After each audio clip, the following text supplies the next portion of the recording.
नमस्ते दोस्तों। आज का डेट है 19 जून 2024 और अभी हम डिस्कस करेंगे द हिंदू के कुछ इंपॉर्टेंट आर्टिकल्स हिंदी में, जिसमें पहला आर्टिकल हम लोग डिस्कस करेंगे H5N1 के बारे में। इसे कहा जाता है एवियन इन्फ्लुएंजा, एवियन इन्फ्लुएंजा ए या फिर H5B1 जो है वो बर्ड फ्लू का एक अत्यधिक रोगजनक वायरस है जो मुख्य रूप से पक्षियों में फैलता है लेकिन स्तनधारियों को भी प्रभावित करता है। तो इस आर्टिकल में मेनली हम लोग विस्तार से पढ़ लेंगे कि H5N1 बर्ड फ्लू क्या है, उसके बाद पशुओं को H5N1 कैसे प्रभावित कर रहा है, H5N1 क्यों घातक है, ठीक है, और इससे संबंधित जो भी यूपीएससी के प्रीवियस में क्वेश्चंस आए हैं उसको भी हम लोग विस्तार से डिस्कस कर लेंगे। दूसरा आर्टिकल जो है बहुत ज्यादा महत्वपूर्ण है क्योंकि अभी हाल ही में जो है अमेरिका के राष्ट्रपति जो बिडेन के नेतृत्व में संयुक्त राज्य अमेरिका ने चीनी आयात पर टैरिफ के लिए एक नए दौर की घोषणा की है, ठीक है।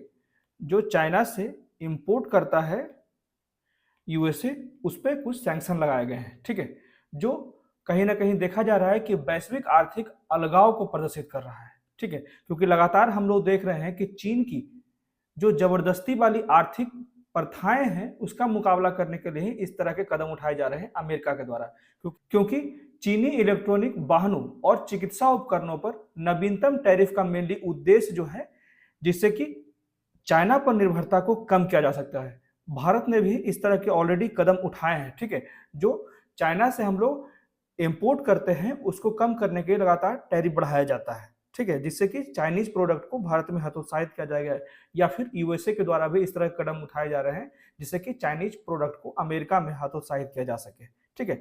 तो इस आर्टिकल से संबंधित 3 यूपीएससी के मेंस में क्वेश्चन आ चुके हैं जिसका 2 अभी हम लोग डिस्कस कर लेंगे। उसके बाद इससे संबंधित 3 पीवाईक्यू जो है पीटी संबंधित क्वेश्चन उसको भी डिस्कस कर लेंगे, ठीक है। तो वीडियो को लास्ट तक देखिएगा, प्लीज मेरे वीडियो को लाइक कर दीजिए, शेयर कर दीजिए और मेरे चैनल को सब्सक्राइब कर दीजिए। अगर कोई सुझाव है तो प्लीज कमेंट करें, ठीक है। उसके बाद अगला आर्टिकल जो है लगातार जो है खासकर नॉर्थ भारत में बहुत ज्यादा गर्मी पड़ रही है जिसके कारण जो है पावर कंजम्पशन का दर जो है बहुत तेजी से बढ़ता जा रहा है। इसी के लिए सरकार के द्वारा क्या क्या कदम उठाए जा रहे हैं जिससे जो भारत की आवश्यकता है इलेक्ट्रिक की उसकी पूर्ति की जाए और किस किस देशों से भारत जो है आयात करता है इलेक्ट्रिसिटी और किस किस देश को भारत निर्यात करता है इलेक्ट्रिसिटी, हर एक पॉइंट को जो है इस आर्टिकल में हम लोग विस्तार से पढ़ लेंगे। तो आइए शुरू करते हैं आज का डिस्कशन, जिससे हम लोग पहला आर्टिकल पढ़ लेंगे H5N1 जो लगातार जो है मानवीय स्वास्थ्य के लिए एक बहुत बड़ा खतरा बनता जा रहा है। तो अत्यधिक रोगजनक एवियन इन्फ्लुएंजा इसे कहा जाता है H5N1 स्ट्रेन जो कि अमेरिका के कई राज्यों में मवेशियों को प्रभावित कर रहा है, ठीक है, वहां के जो पालतू जानवर हैं उनको प्रभावित कर रहा है। पहली बार जो है डेयरी फार्म श्रमिकों में मानव संक्रमण के 3 मामले भी सामने आए हैं जिससे कि मवेशियों से मानवों में इस वायरस के व्यापक संचरण के जोखिम की भी आशंका बढ़ गई है। जो लोग जो है मवेशियों के आसपास कार्य करते हैं उनमें भी 3 लोगों को चिन्हित किया गया है जिनमें H5N1 के कुछ साक्ष्य पाए गए हैं, ठीक है, इसलिए जो है जोखिम लगातार बढ़ती जा रही है। तो केरल की अगर बात कर ले तो केरल के अलबुझा, कोट्टायम और पथानामथिट्टा जिले में जहां जल निकाय, प्रवासी पक्षी, मुर्गे और एकीकृत फार्म पारिस्थितिकी तंत्र का हिस्सा है, वहां पर भी जो है अप्रैल से 19 स्थानों पर H5N1 के प्रकोप की सूचना मिली है, ठीक है। जैसे कि अल्पुझा में बड़ी संख्या में कौओं की मौत हो गई है, उसके बाद उसके सबों में H5N1 वायरस की पुष्टि हुई थी, इसलिए जो है केरला में भी जो है H5N1 से संबंधित चिंताएं लगातार बढ़ती जा रही है। अब हम लोग देख लेते हैं H5B1 इसी को कहा जाता है H5N1 भी, ठीक है, या फिर एवियन इन्फ्लुएंजा भी। तो ये जो है एक बर्ड फ्लू का एक अत्यधिक रोगजनक वायरस है जो मुख्य रूप से पक्षियों में फैलता है लेकिन स्तनधारियों को भी संक्रमित कर सकता है, जैसे कुछ केसेस देखे गए हैं यूएसए में भी और अभी हाल में केरला में भी, ठीक है। तो H5N1 वायरस की उत्पत्ति जो है 1996 में चीन में फैले एक वायरस से हुई थी और यह तेजी से एक अत्यधिक रोगजनक वायरस के रूप में विकसित हो गया। 2020 से यह यूरोप, अफ्रीका, एशिया, उत्तरी अमेरिका, दक्षिणी अमेरिका, यहाँ तक कि मुख्य भूमि अंटार्कटिका तक फैल गया। देख सकते हैं कि कितना तेजी से जो है ये H5N1 का वायरस पूरे विश्व भर के महत्वपूर्ण स्थानों तक अपने पैर पसारने में सफल हुआ है, जिसे बहुत जल्द से जल्द रोकने की आवश्यकता है। तो भारत में H5N1 का पहला प्रकोप जो है 2015 में महाराष्ट्र और गुजरात राज्यों में देखा गया। ठीक है, 2015 से भारत में जो है H5N1 के कुछ साक्ष्य देखे गए हैं। ठीक है, तो इस तरह से जो है ट्रांसमिट होता है पक्षियों से या फिर पशुओं से मानव में। ठीक है, जैसे कि ये मुर्गे का चित्र बनाया गया है, अगर कोई व्यक्ति अगर ये संक्रमित मुर्गा है तो यहाँ पे खांसता या छींकता है तो इससे संक्रमण मानव को भी हो जाता है। ठीक है, तो इसी तरह से यहाँ पे दिखाया जा रहा है कुछ चीजें जहाँ पे किस तरह से ह्यूमन को इफेक्ट करता है H5N1 वायरस। तो पशुओं पर कैसे प्रभाव पड़ता है, तो कैलिफोर्निया कोंडोर्स जैसी लुप्तप्राय प्रजातियों सहित जंगली पक्षी H5N1 से गंभीर रूप से प्रभावित हुए हैं। इससे प्रभावित होने वाली मुख्य प्रजातियां जो हैं वो मुर्गियां हैं, ये ध्यान रखिएगा। H5N1 से जो है सबसे मुख्यतः जो है मुर्गियां प्रभावित होती है। ठीक है, तो चिली और पेरू जैसे क्षेत्रों में समुद्री स्तनधारियों जैसे कि समुद्री शेर और डॉल्फिन की बड़े पैमाने पर मृत्यु हो गई है H5N1 के कारण। ठीक है, उत्तरी अमेरिका में लोमड़ी, प्यूमा, भालू जैसे स्तनधारी जीव तथा स्पेन और फिनलैंड में पाले गए मिंक भी संक्रमित हो गए हैं। ठीक है, तो इसे ध्यान रखिएगा। अब देख लेते हैं कि H5N1 क्यों इतना घातक है। तो 2003 से अप्रैल 2024 तक दुनिया भर में H5N1 के लगभग 900 मानव संक्रमण की सूचना मिली है, जिसमें से आधे से अधिक जो है बहुत ज्यादा गंभीर स्थिति में है। तो H5N1 के सामान्य लक्षणों में से जैसे सांस लेने में कठिनाई, बुखार हो जाना, खांसी, गले में खराश और निमोनिया जैसी विभिन्न प्रकार के बीमारियों के संकेत मिलते हैं। ठीक है, उसके बाद आगे कहा जाता है कि केरल की प्रतिक्रिया में पक्षियों को बड़े पैमाने पर मारना और पर्यावरण के नमूनों और इन्फ्लुएंजा जैसी बीमारियों वाले लोगों की निरंतर निगरानी करना शामिल हो गया है। इसी कारण क्योंकि H5N1 बहुत ज्यादा घातक स्थिति में है, लोगों को संक्रमित पक्षियों और जानवरों के संपर्क में आने से बचना चाहिए। केवल पौष्टिकीकृत दूध का ही उपयोग करना चाहिए। ठीक है, और अच्छी तरह से पके हुए पोल्ट्री मतलब कि मीट का सेवन करना चाहिए। तो एवियन इन्फ्लुएंजा के प्रसार को सीमित करने के लिए विश्व बैंक द्वारा, ये जरूर ध्यान रखिएगा, ठीक है, विश्व बैंक द्वारा सहायता प्राप्त केरल का पुनर्निर्माण परियोजना के तहत केरल में वन हेल्थ की अवधारणा को लागू किया जा रहा है। ठीक है, तो वन हेल्थ के लिए जो है विश्व बैंक बहुत ज्यादा सहयोग कर रहा है। तो केरल में 2.5 लाख स्वयंसेवकों को प्रारंभिक चेतावनी और निवारक उपायों के लिए वन हेल्थ अवधारणा में प्रशिक्षित भी किया जा रहा है। ठीक है, लगभग 2.5 लाख स्वयंसेवकों को। ठीक है, तो इसी समेत एक क्वेश्चन देख लेते हैं जो ऑलरेडी यूपीएससी के प्रीवियस ईयर में आ चुका है। ठीक है, तो बर्ड फ्लू के संदर्भ में निम्नलिखित कथनों पर विचार करें। तो जिसमें पहला स्टेटमेंट है, सभी एवियन इन्फ्लुएंजा वायरस जो है वो मनुष्यों को संक्रमित करते हैं क्या? ऐसा नहीं है। ठीक है, सभी जो है वो मनुष्यों को संक्रमित नहीं करते हैं। उसके बाद H5N1 के खिलाफ कोई टीका है या नहीं, तो उपरोक्त कथनों में से कौन सा कथन जो है वो सही है? तो यहाँ पे पहला जो कथन है वो गलत है, सिर्फ और सिर्फ ऑप्शन बी सही है। ठीक है, तो ऑप्शन बी केवल 2 ही जो है वो सही है, क्योंकि H5N1 के विरुद्ध अभी भी कोई टीका नहीं है। ठीक है, यहाँ पे क्लियर कहा जाता है कि अधिकांश एवियन इन्फ्लुएंजा जो है वो मनुष्यों को संक्रमित नहीं करते हैं। हालांकि कुछ जैसे कि H5N1 हो गया या फिर H7N9 जैसे कुछ जो वायरसेज हैं वो मानव को ज्यादा प्रभावित करते हैं। ठीक है, अब बढ़ते हैं अगले आर्टिकल की तरफ। इसमें कहा जाता है कि the high cost of a global economic decoupling, मतलब कि वैश्विक आर्थिक वियोजन की उच्च लागत देखी जा रही है। यहाँ पे हाल ही में जो है एक निर्णय लिया गया है यूएसए के वर्तमान राष्ट्रपति जो बिडेन के द्वारा। ठीक है, तो जो बिडेन के नेतृत्व में संयुक्त राज्य अमेरिका ने चीनी आयात पर, चीन से जो सामान आयातित किए जाते हैं उस पर टैरिफ के एक नए दौर की घोषणा की है, जो संभावित रूप से वैश्विक आर्थिक अलगाव और संरक्षणवाद को बढ़ावा देता है। ठीक है, तो यूरोपीय नीति निर्माता जो है वो चीन की जबरदस्ती वाली आर्थिक प्रथाओं का मुकाबला करने में अमेरिका के साथ खड़ा है। ठीक है, जो मुख्य रूप से आर्थिक लाभ के बजाय राष्ट्रीय सुरक्षा चिंताओं से भी प्रेरित है। ठीक है, क्योंकि लगातार देखा जा रहा है चीन का जो विस्तारवादी अप्रोच है वो यूएसए के लिए खतरा है। ठीक है, तो चीनी इलेक्ट्रॉनिक वाहनों और चिकित्सा उपकरणों पर नवीनतम टैरिफ का उद्देश्य जो है वो घरेलू निर्माताओं को सुरक्षा प्रदान करना और चीन पर निर्भरता को कम करना। इसलिए भारत ने भी जो है चाइना से जो इंपोर्ट किए जाते हैं सामान उस पर एक्स्ट्रा टैरिफ लगाई, जिससे कि चाइनीज इंपोर्ट को जो है वो हतोत्साहित किया जा सके और भारतीय उद्योग को प्रोत्साहित किया जा सके, ठीक है, चीन पर निर्भरता कम किया जा सके। लेकिन इससे अमेरिकी उपभोक्ताओं के लिए लागत बढ़ सकती है, ठीक है, क्योंकि चीन के कुछ सामान जो है बहुत सस्ते मिलते हैं। तो इसी में आगे कहा जाता है कि चीन पर ट्रंप युग के टैरिफ जारी रखने से वैश्विक आर्थिक प्रभाव भी जो है प्रतिकूल हो जाते हैं, संरक्षणवाद बढ़ सकती है और हरित संक्रमण लक्ष्यों में देरी हो सकती है, ठीक है। जो हम लोग ग्रीन इनिशिएटिव या फिर ग्रीन हाउस गैसों को कम करने के लगातार प्रयास कर रहे हैं, इसमें देरी हो सकती है, ठीक है, क्योंकि वैश्विक स्तर पे अलगाववाद बढ़ जाएगा, ठीक है। हर एक देश चाहेगा कि अपनी अर्थव्यवस्था को सुरक्षित रखे, संरक्षणवाद की सिद्धांत पे लोग कार्य करने लगेंगे, इसलिए जो है सम्मिलित रूप से जो हरित संबंधी समस्या है उसको नजरअंदाज कर देंगे, ठीक है। तो ऑस्ट्रेलिया और ब्राजील जैसे देश जो हैं, जो चीनी बाजारों पर बहुत अधिक निर्भर हैं, उन्हें निर्यात में विविधता लाने में चुनौती का सामना करना पड़ेगा तथा वस्तुओं पर वैश्विक मूल्य दबाव का भी सामना करना पड़ेगा। तो चीन के साथ व्यापार जो कि जोखिम मुक्त करने की यूरोपीय संघ की रणनीति से चीन द्वारा महत्वपूर्ण कच्चे माल की आपूर्ति श्रृंखलाओं पर अपना नियंत्रण कड़ा करने का जोखिम हो सकता है, ठीक है।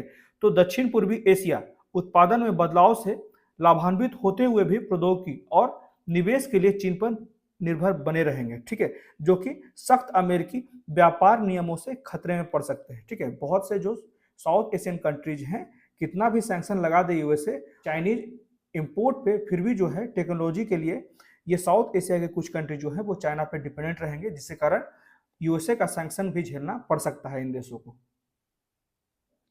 तो भारत वैश्विक विनिर्माण बदलाव से लाभान्वित हो सकता है, लेकिन उसे पड़ोसी देशों से प्रतिस्पर्धा का सामना करना पड़ सकता है और चीन के साथ उसके गहरे आर्थिक संबंध भी हैं, वो भी प्रतिकूल रूप से प्रभावित हो सकते हैं। तो चल रही भू राजनीतिक प्रतिद्वंदता और वैश्विक आर्थिक विखंडता जो है वो उदार अंतर्राष्ट्रीय व्यवस्था के लिए जोखिम पैदा कर रहा है, खासकर जब अमेरिका खुद को डब्ल्यूटीओ तंत्र से दूर कर रहा है, ठीक है। अमेरिका जो है वो डब्ल्यूटीओ के बहुत से जो नियम कानून है उसको सही तरीके से पालन करने में असमर्थ रह रहा है, ठीक है। अब देख लेते हैं इसे संबंधित दो मेंस क्वेश्चन आए हैं। जैसे इसमें पहला क्वेश्चन है, अमेरिका चीन के रूप में अस्तित्व के लिए खतरे का सामना कर रहा है, जो कि पूर्ववर्ती सोवियत संघ से कहीं अधिक चुनौतीपूर्ण है। व्याख्या कीजिए। ये 150 शब्दों के लिए क्वेश्चन आया था, 10 मार्क्स का क्वेश्चन था, 2021 के मेंस में आया था, ठीक है। तो इस तरह के संरक्षणवाद से संबंधित क्वेश्चंस ऑलरेडी आ रहे हैं, ठीक है। उसके बाद एक और क्वेश्चन आया था, विश्व व्यापार में संरक्षणवाद और मुद्रा हेरफेर की हालिया घटना जो है वो भारत की समष्टि आर्थिक स्थिरता को किस प्रकार प्रभावित करेंगे। तो इसको राइट डाउन करें और कैसा लगा ये सारे क्वेश्चंस प्लीज कमेंट करें, ठीक है। अब देख लेते हैं कुछ महत्वपूर्ण क्वेश्चन जो कि ऑलरेडी पीवाईक्यू में पीटी में आ चुके हैं, ठीक है। जैसे पहला क्वेश्चन है, हाल ही में दुर्लभ मृदा धातु नामक तत्वों के समूह की कम आपूर्ति पर चिंता व्यक्त की गई है, क्यों। जिसमें पहला स्टेटमेंट है, चीन जो है वो जो इन तत्वों का सबसे बड़ा उत्पादक है ने इसके निर्यात पर कुछ प्रतिबंध लगा दिए हैं। तो ध्यान रखिएगा, दुर्लभ मृदा धातु को ही कहा जाता है रेयर अर्थ मेटल्स। उसका दूसरा स्टेटमेंट है, चीन, ऑस्ट्रेलिया, कनाडा और चिली के अलावा ये तत्व किसी अन्य देश में नहीं पाए जाते हैं, ठीक है। ये एक्सट्रीम स्टेटमेंट, ये गलत है। उसका तीसरा स्टेटमेंट है, रेयर अर्थ मेटल्स विभिन्न प्रकार के इलेक्ट्रॉनिक सामानों के निर्माण के लिए आवश्यक है और इन तत्वों की मांग बढ़ रही है। तो उपरोक्त में से कितने कथन सही है।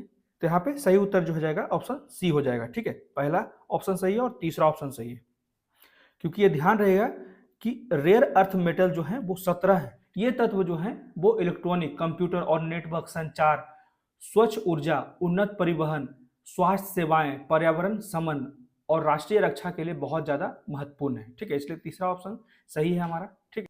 और वर्तमान समय में चीन जो है वो दुनिया के लगभग 80 से 90% रेयर अर्थ मेटल्स का परिशोधन कर रहा है, जिससे उनकी आपूर्ति पर उसका पर्याप्त नियंत्रण है। इसलिए पहला स्टेटमेंट भी सही है, ठीक है। और लगभग जो है 10 देशों में रेयर अर्थ मेटल्स पाए जाते हैं, जैसे कि चाइना हो गया, यूएसए हो गया, ठीक है, म्यांमार हो गया, ऑस्ट्रेलिया हो गया, इंडिया में भी पाए जाते हैं, रसिया में भी पाए जाते हैं, मेडागास्कर में भी पाए जाते हैं, थाईलैंड में भी पाए जाते हैं, ब्राजील, वियतनाम, इन सारे कंट्रीज में कुछ न कुछ मात्रा में रेयर अर्थ मेटल्स पाए जाते हैं। इसलिए दूसरा ऑप्शन गलत है, ठीक है। अब बढ़ते हैं अगले क्वेश्चन की ओर, जिसमें पूछा जाता है कि निम्नलिखित कथनों पर विचार करें। यह क्वेश्चन 2023 में आया था, जिसमें पहला कथन है, हाल ही में अमेरिका और यूरोपियन संघ ने व्यापार और प्रौद्योगिकी परिषद का शुभारंभ किया। ठीक है, ये सही है। उसके बाद दूसरा स्टेटमेंट है, संयुक्त राज्य अमेरिका और यूरोपियन संघ का दावा है कि इसके माध्यम से वे तकनीकी प्रगति और भौतिक उत्पादकता को अपने नियंत्रण में लाने की कोशिश करेंगे, जो गलत है। ठीक है, तो दूसरा स्टेटमेंट गलत है, तो इसलिए जो है ऑप्शन सी सही हो जाएगा, क्योंकि व्यापार, प्रौद्योगिकी और सुरक्षा के लिए ट्रांस अटलांटिक सहयोग और लोकतांत्रिक दृष्टिकोण को आगे बढ़ाने के लिए यूएस और यूरोपियन यूनियन संबंधों के लिए एक आवश्यक मंच है। ठीक है, ट्रांस अटलांटिक सहयोग और लोकतांत्रिक दृष्टिकोण के लिए, इसलिए जो है ये तकनीक को बढ़ावा देने के लिए नहीं किया गया था। अब बढ़ते हैं अगले क्वेश्चन की ओर। इसमें कहा जाता है, ये क्वेश्चन 2020 में आया है। ठीक है, यदि निकट भविष्य में कोई अन्य वैश्विक वित्तीय संकट घटित होती हो तो निम्नलिखित में से कौन सी नीतियां जो है वो भारत को कुछ प्रतिरक्षा प्रदान करने में सक्षम होगी। जैसे कि पहला ऑप्शन है इसमें, अल्पकालिक विदेशी उधार पर निर्भर न रहे, ये सही है। दूसरा ऑप्शन है, अधिक से अधिक विदेशी बैंकों के लिए द्वार खोलें, ये गलत है। तीसरा ऑप्शन है, पूर्ण पूंजी खाता परिवर्तनीयता बनाए रखना चाहिए, ये भी गलत है। ठीक है, तो यहाँ पे सही उत्तर जो हो जाएगा ऑप्शन ए हो जाएगा, केवल एक। यहाँ पे क्लियर कहा जाता है कि अल्पकालिक ऋण वे ऋण है जिन्हें कम अंतराल में वापस करना होता है। यदि भारत अल्पकालिक विदेशी उधार पर निर्भर नहीं है तो इसका मतलब यह है कि उसे निकट भविष्य में वापस भुगतान करने की चिंता नहीं करनी है, और वैश्विक वित्तीय संकट के मामले में भारत जो है वो प्रतिरक्षित रहेगा यदि वह अल्पकालिक ऋणों पर निर्भर नहीं है। इसलिए जो है पहला ऑप्शन सही है। और दूसरे ऑप्शन की अगर बात करें तो वैश्विक वित्तीय संकट के दौरान विदेशी बैंक अपने ऋण देने में कमी करते हैं और सामान्य रूप से सीमा पार बैंकिंग से पीछे हटना चाहते हैं, तो जिसमें नए प्रवेश पर कटौती करना शामिल है। इसलिए जो है विदेशी बैंकों को खोलना प्रतिरक्षा प्रदान नहीं करता है। और तीसरा ऑप्शन जहां है, पूंजी खाता परिवर्तनीयता का अर्थ है कि घरेलू मुद्रा को विदेशी मुद्रा में बदलने पर कोई प्रतिबंध नहीं है। राजकोषीय स्थिति हो या फिर मुद्रास्फीति प्रबंधन, भुगतान संतुलन या किसी अन्य आर्थिक संकट में कोई गिरावट पूंजी प्रवाह में रुकावट या उलटफेर का कारण नहीं है। इसलिए जो है तीसरा ऑप्शन भी गलत है, तो सही उत्तर ऑप्शन ए हो जाएगा। ठीक है, अब बढ़ते हैं अगले आर्टिकल की तरफ। लगातार देखा जा रहा है खासकर नॉर्थ इंडिया में जो है हीट वेव का खतरा बढ़ता जा रहा है। ठीक है, जिसके कारण पावर कंजम्पशन का दर जो है बहुत तेजी से बढ़ा है। तो इसलिए भारत सरकार के लिए भी वर्तमान समय में बहुत ज्यादा चुनौती उत्पन्न हो गई है कि जो डिमांड है इलेक्ट्रिसिटी की उसको कैसे फुलफिल किया जाए। ठीक है, तो पिछले 15 सालों में सबसे लंबे समय तक चली गर्मी के बीच 17 जून को उत्तर भारत में बिजली की मांग बढ़कर जो है 89 गीगावाट हो गई, जो एक दिन में अब तक की सबसे अधिक बिजली की मांग थी। ठीक है, तो बिजली मंत्रालय ने मंगलवार को एक बयान में कहा है कि इस मांग को पूरा करने के लिए लगभग 25 से 30% बिजली क्षेत्र के बाहर से आयात करनी पड़ी। ठीक है, बाहर से जो है बिजली को इंपोर्ट करना पड़ा है। तो भारत का जो पावर ग्रिड है मेनली 5 क्षेत्रों में विभाजित है, north, south, west, east and north east. ठीक है, भारत जो है वो भूटान से बड़ी मात्रा में बिजली आयात करता है और नेपाल और बांग्लादेश को जो है भारत बिजली निर्यात करता है। दोनों पॉइंट ध्यान रखिएगा, आयात और निर्यात। ठीक है, तो 31 मार्च तक उपलब्ध आंकड़ों के अनुसार उत्तरी क्षेत्र की हिस्सेदारी लगभग 113 गीगावाट है, जो भारत की कुल स्थापित विद्युत क्षमता 442 गीगावाट का लगभग 25% मात्र जो है नॉर्थ इंडियन क्षेत्रों में उपयोग होता है इलेक्ट्रिसिटी का। ठीक है, तो उत्तर प्रदेश के प्रयागराज में मंगलवार को अधिकतम तापमान जो था 47.6 डिग्री सेल्सियस था, जबकि उत्तरी राज्यों के अधिकांश हिस्से में गर्मी जो है बहुत ज्यादा बढ़ी हुई है। तो अभी हाल ही में जो है इंडियन मेट्रोलॉजिकल डिपार्टमेंट के द्वारा क्या भविष्यवाणी की गई है कि आने वाले समय में हल्की बारिश होगी, जिससे कि कुछ तापमान घटेंगे कुछ दिन के लिए, फिर जो है उसी तरह के तापमान निरंतर आ गए जब तक मानसून नहीं सही तरीके से आ जाता है। ठीक है, तो 30 मई को भारत की कुल बिजली मांग और पूर्ति जो है वो लगभग 250 गीगावाट तक पहुंच गई, जो कि अब तक का सबसे उच्चतम स्तर है। ठीक है, तो यहाँ पे क्या क्या उपाय अपनाए जा रहे हैं जिससे कि भारत की बिजली की आवश्यकता की पूर्ति की जाए। तो मंत्रालय ने कहा है कि आयातित कोयले पर जो निर्भर बिजली संयंत्रों को चालू रखकर बढ़ी हुई मांग को पूरा कर रहा है और रखरखाव के काम के लिए कम से कम, ठीक है, जो रखरखाव के लिए काम जो हो रहे हैं उसका कम से कम संयंत्रों को बंद कर रहा है। ठीक है, जिससे कि बिजली की खपत कम हो सके। तो इसने बिजली उत्पादन कंपनियों को अपने संयंत्रों को इष्टतम संचालन के लिए स्वस्थ स्थिति में रखने के लिए भी सलाह दी है। ठीक है, लगातार रिपेयर करते रहें, खराब ना हो जाए, क्योंकि अभी जो है इलेक्ट्रिसिटी का डिमांड बहुत ज़्यादा बढ़ा हुआ है। जबकि जल विद्युत स्टेशनों को दिन के समय पानी बचाने के लिए ज़्यादा से ज़्यादा बाष्पीकरण ना हो जाए, इसलिए पानी को बचाने के लिए और रात में अधिकतम संभव बिजली देने की सलाह दी गई, ताकि निर्बाध बिजली आपूर्ति सुनिश्चित किया जा सके। ठीक है, तो थर्मल पावर जो है वो भारत के बिजली उत्पादन का मुख्य आधार है, जो स्थापित क्षमता का लगभग 55% जो है भारत की इलेक्ट्रिसिटी की डिमांड जो है यहीं से थर्मल पावर से ही फुलफिल होती है। तो थर्मल क्षमता का लगभग, ठीक है, थर्मल क्षमता का लगभग 90% जो है वो कोयले से, और बाकी जो है 10% वो गैस या फिर अन्य ऑप्शन से पूरा किया जाता है। तो पवन और मतलब कि विंड एनर्जी और सोलर एनर्जी दोनों ही स्थापित क्षमता का लगभग 30% बनाते हैं, लेकिन चूंकि उनकी उपलब्धता जो है वो प्राकृतिक कारणों से सीमित होती है, इसलिए उन्हें हमेशा जो है ऑन डिमांड बिजली के एक निरंतर स्रोत के रूप में भरोसा नहीं किया जा सकता। इसलिए जो है भारत अभी भी ज्यादा से ज्यादा कोयला से निर्मित बिजली पर ही डिपेंडेंट है। ठीक है, तो ये थे आज के द हिंदू के कुछ इंपॉर्टेंट आर्टिकल्स जो हमने डिस्कस की, और आर्टिकल से संबंधित कुछ मेंस के क्वेश्चंस, कुछ प्रीवियस ईयर के पीटीए क्वेश्चंस, हर एक चीजों को डिस्कस किए। तो कैसा लगा आज का डिस्कशन, प्लीज मुझे कमेंट करके बताएं, और मेरे वीडियो को ज्यादा से ज्यादा लाइक करें, शेयर करें और मेरे चैनल को सब्सक्राइब करें। Thank you.